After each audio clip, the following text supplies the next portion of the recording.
Welcome to burning issue. 10 ఏళ్ల ఉమ్మడి పాలన, చేజారిన అధికారం, ఇప్పుడు బీఆర్ఎస్ లో ముదిరిన అంతర్గత పోరు రోడ్డున పడింది. సొంత నాయకులే ప్రతిపక్షంలా మారుతుంటే నాయకత్వ వైఫల్యాలు, అవినీతి ఆరోపణలు ఒకరిపై ఒకరు బాణాల్లా సంధించుకుంటున్నారు. ఈ అంతర్గత యుద్ధంలో బీఆర్ఎస్ లోని దాచిన వాస్తవాలు బట్టబయలవుతున్నాయి. నిన్నటి వరకు టార్గెట్ హరీష్ రావు, సంతోష్లైతే నేడు ఆ అంతర్గత వైరం మాజీ మంత్రి నిరంజన్ రెడ్డి వైపు మళ్లింది. కవిత, నిరంజన్ రెడ్డిల మధ్య సాగిన వ్యక్తిగత దూషణలు, తీవ్ర అవినీతి ఆరోపణల వెనుక అసలు వాస్తవాలు ఏంటి? గులాబీ పార్టీలో హీటెక్కిన ఈ విశేషాలేంటో చూద్దాం.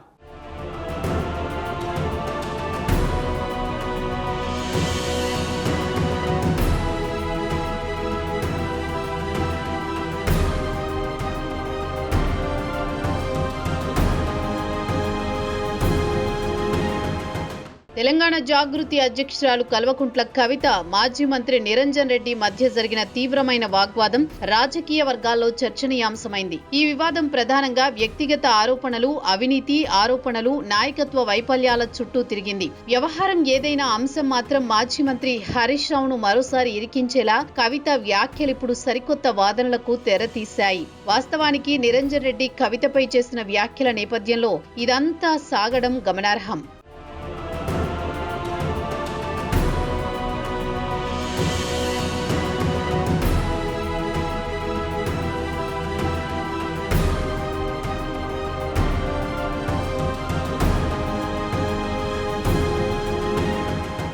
నిరంజన్ రెడ్డి చేసిన వంకాయ పుచ్చు ముఖం అనే వ్యక్తిగత వ్యాఖ్యకు కవిత గట్టి కౌంటర్ ఇచ్చారు. ఇంకోసారి పిచ్చిగా మాట్లాడితే పుచ్చలేస్తది అని తీవ్రంగా హెచ్చరించారు. నిరంజన్ రెడ్డి వయసును గౌరవిస్తున్నానని, లేకపోతే ఊరుకునే ప్రసక్తే లేదన్నారు. రాజకీయ విమర్శల నుంచి వ్యక్తిగత దూషణలకు దిగేలా ఈ వాదన మారింది. అంతేకాకుండా కవిత నిరంజన్ రెడ్డిపై తీవ్రమైన అవినీతి ఆరోపణలు చేశారు. కృష్ణానది పరివాహక ప్రాంతం వనపర్తి, పెబ్బేరులలో అంగడి స్థలాలను కబ్జా చేసి 3 ఫామ్ హౌస్లు కట్టుకున్నారని ఆరోపించారు. నీళ్లు ఇవ్వకుండానే నీళ్ల నిరంజన్ రెడ్డి అని పేరు పెట్టుకున్నారని విమర్శించారు. నిరంజన్ రెడ్డి గారు, మీరు మా తండ్రి వయసులో ఉన్నారు కాబట్టి చాలా మర్యాద ఇచ్చి ఈ అంశాలన్నీ చాలా గౌరవంగా చెప్తున్నా నేను. మీరు అక్కడ లోకల్ ఎంఆర్ఓ ఆఫీస్ కాలబెడితే కూడా చూసుకుంటూ ఉండిపోయారట. మరి అది ఒకవేళ నిజంగా కేసీఆర్ గారికి తెలిసి ఊరుకుంటే మాత్రం 100% అది తప్పు అవుతుంది, అది కరెక్ట్ కాదు. ప్రజలు మంచి తీర్పు ఇచ్చారు. ఇంకా ఇంకా బీభత్సమైన మెజార్టీతో కొట్టేది ఉండే మిమ్మల్ని. ఇంకొకసారి నా మీద ఎటువంటి మాట్లాడితే తండ్రి వయసు అని కూడా చూడము, పిచ్చి పిచ్చిగా మాట్లాడితే పుచ్చలేసిపోతా చెప్తున్నాను.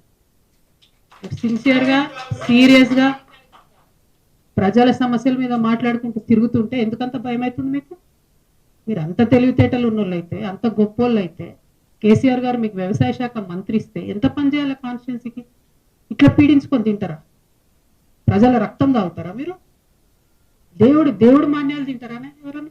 దేవుడి గుడిని కబ్జా పెట్టుకుంటారా ఎవరైనా? భూములు పెబ్బేర్స్ అంతా మీకే కావాలి, వనపర్తి మార్కెట్ మీకే కావాలి, గద్వాళ్ళ భూములు మీకే కావాలి. ఏంది ఇది? అంతుండాలి కదా భూదాహానికి, ధనదాహానికి. మరి ఈ విషయం కేసీఆర్ గారికి తెలుసో తెలియదో నాకు తెలియదు. నేనైతే బలంగా ఇప్పటి వరకు తెలియదని అనుకుంటున్నాను. ఇప్పుడు మీ ద్వారా తెలియజేస్తున్నా, ఇటువంటి నాయకుల్ని ఏ పార్టీ కూడా సహకరించొద్దండి, కరెక్ట్ కాదు. అరే ఒక్కొక్కరు విషయం చెప్తుంటే 32 మంది బీసీ బిడ్డల మీద కేసులు పెడతారండి. ఒక్కసారి కాదు, 2 సార్లు జైలుకు పంపించారు ఒక్కొక్కరిని. అయితే ఏమన్యాయం ఇది? ఏమన్నా రాచరికమా? ఊరేస్తారా ఎందుగా? నెక్స్ట్ మళ్ళీ మీరు ఇంకా నా మీద మాట్లాడు. తప్పు చేస్తే నోరు మూసుకొని ఉండాలి కదా. కరెక్టా ఇది? ఇట్లాంటి వాటిని సహకరించడం ఏ పార్టీలకు కూడా కరెక్ట్ కాదు. 1 కాదు 2 కాదు, ఇక చూస్తుంటే వెతుకుతుంటే అయితే దారుణమైన నిజాలు బయటపడుతున్నాయి. కవిత గులాబీ పార్టీలో బాగోతాన్ని రోడ్డు మీదకు ఇచ్చిందా అన్నట్లుగా నిరంజన్ వ్యవహారంతో మరోమారు తెరపైకి రావడం బీఆర్ఎస్ శ్రేణుల్ని కలవరపెట్టేలా మారింది. గత బీఆర్ఎస్ ప్రభుత్వ హయాంలో ఒక్కొక్కరు 3 ఫామ్ హౌస్లు నిర్మించుకున్నారని కవిత ధ్వజమెత్తడమే కారణం. ఈ అవినీతి వ్యవహారాన్ని మాజీ మంత్రి హరీష్ రావు కప్పిపుచ్చారని, పెద్ద సారు అంటే తండ్రి కేసీఆర్ దృష్టికి తీసుకువెళ్లలేదని ఆరోపించారు. కవిత చేసిన వ్యాఖ్యలు అవినీతి అంతర్గత వర్గ పోరాటాలను నేరుగా సూచిస్తోంది.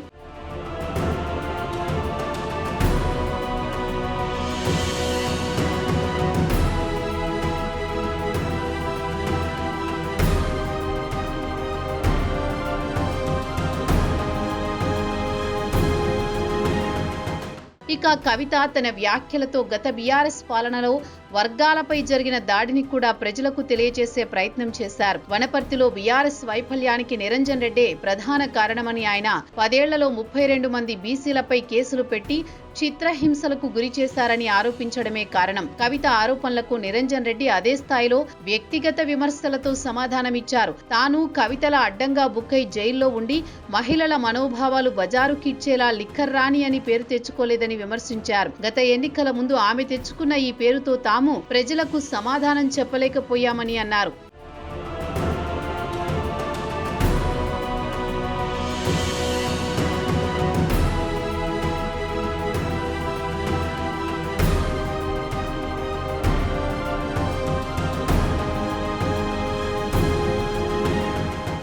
అంతర్గతంగా బీఆర్ఎస్ లో ఏర్పడిన ప్రభావం, సభ్యత, సంస్కారం లేవలేనంతగా మారాయి. ఈ వ్యాఖ్యల్ని కవిత ఉద్దేశించిన నిరంజన్ రెడ్డి అనడమే అందుకు నిదర్శనం. తనపై చేసిన ఆరోపణలు నిరూపించగలిగే ఆధారాలతో మాట్లాడాలని ఆయన సవాలు కూడా చేశారు. తాము నియోజకవర్గంలో 1,25,000 ఎకరాలకు సాగునీరు అందించామని, అందుకే ప్రజలు ప్రేమతో నీళ్ల నిరంజన్ రెడ్డిగా పేరు పెట్టారని తనపై వచ్చిన విమర్శను సమర్థించుకున్నారు. కవిత బీఆర్ఎస్ అంతర్గత నాయకులపై విమర్శలు చేయడం వెనుక ఎవరి మెప్పు కోసం ఆరోపణలు చేస్తున్నారని కాంగ్రెస్ వైపు వేలు చూపించడం మరింత హీటెక్కిస్తున్నాయి.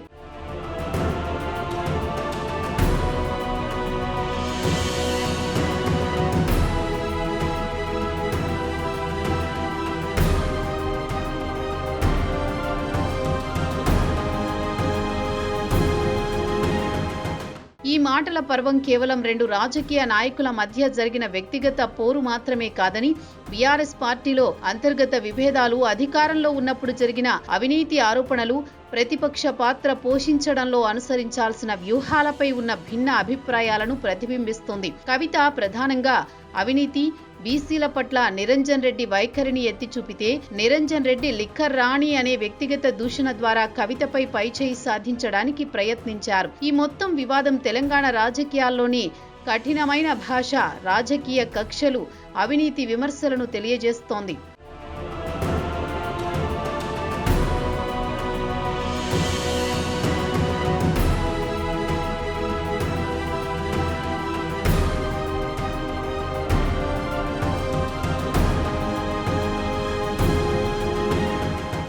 కవిత, నిరంజన్ రెడ్డిల మధ్య జరిగిన ఈ పర్సనల్ పాలిటిక్స్ కేవలం 2 నాయకుల మధ్య పోరు కాదు.